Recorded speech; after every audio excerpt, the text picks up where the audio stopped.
इस बच्चे ने जन्म लेते समय कभी नहीं सोचा था कि उसके माता पिता इतने नासमझ होंगे। उनके पास दूध होने के बावजूद उन्होंने उसे फल खिलाने की कोशिश की और जल्दी मरने का डर न होने की तरह उसे नारियल पानी पिलाने की कोशिश की। एक घूंट में नवजात बच्चा लगभग दम घुटने से मर गया। एमी ने छोटे चार्ली को जोर जोर से रोते देखा। पहली बार माँ बनी थी, उसे समझ नहीं आया कि क्या करना है। उसने चार्ली को गोद में लिया, उसका मुंह ठीक करने की कोशिश की, लेकिन अनजाने में ये सही साबित हुआ। चार्ली ने तुरंत उसकी छाती पर सिर रखा और दूध पीने लगा। तब दोनों को हैरानी हुई कि नवजात शिशु केवल दूध ही पी सकता है। शुरुआत में चार्ली इस नए जीवन को स्वीकार नहीं कर पाया, लेकिन कुछ समय बाद वो अपने बेटे से बहुत प्यार करने लगा। उसने एमी के साथ मिलकर उसे तैरना सिखाया, क्योंकि इस उजाड़ द्वीप पर तैरना न आना मतलब जीवित रहने की कोई संभावना नहीं। छोटा चार्ली भी निराश नहीं किया और जल्दी ही समुद्र में स्वतंत्र रूप से तैरने लगा। दोनों की देखभाल में चार्ली धीरे धीरे बड़ा हुआ। वो भले ही एक उजाड़ द्वीप पर पैदा हुआ था, लेकिन उसका बचपन हर खुशी से भरा था। नारियल का छिलका उसका खिलौना जहाज था और कछुआ उसका सबसे अच्छा सवारी जानवर। खेलकूद में भी चार्ली पीछे नहीं रहा। खाली समय में वो उसे बेसबॉल सिखाता, लेकिन कीचड़ में खेलना कहीं ज्यादा मजेदार था। जब वे सबसे ज्यादा मस्ती कर रहे थे, तभी दूर से एक नाव उनकी ओर आती दिखी।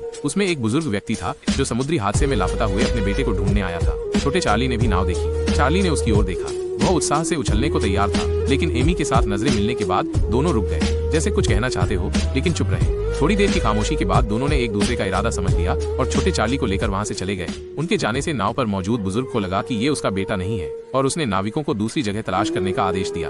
उस दिन चार्ली अपने परिवार को दूसरी जगह केले लेने ले गया। वहां पहुंचकर उसने पत्नी और बेटे को किनारे पर इंतजार करने को कहा और खुद केले लेने चला गया। चार्ली को नहीं पता था कि ये छोटा सा फैसला उन्हें भयंकर मुसीबत में डाल देगा। चार्ली के जाने के थोड़ी देर बाद छोटे चार्ली की नजर एक लाल जहरीले जंगली फल पर पड़ी। उसने उत्सुकता में कुछ फल तोड़े और एमी के ध्यान न देने पर उन्हें नाव में रख दिया। एमी को हवा तेज लगी तो उसने छोटे चार्ली को लेकर नाव में आराम करने का फैसला किया, लेकिन झपकी लेते समय छोटे चार्ली ने गलती से नाव का चप्पू समुद्र में गिरा दिया। एमी तुरंत जागी। पहले तो उसे कुछ समझ नहीं आया। उसने चप्पू निकालने की कोशिश की, लेकिन कई कोशिशों के बाद भी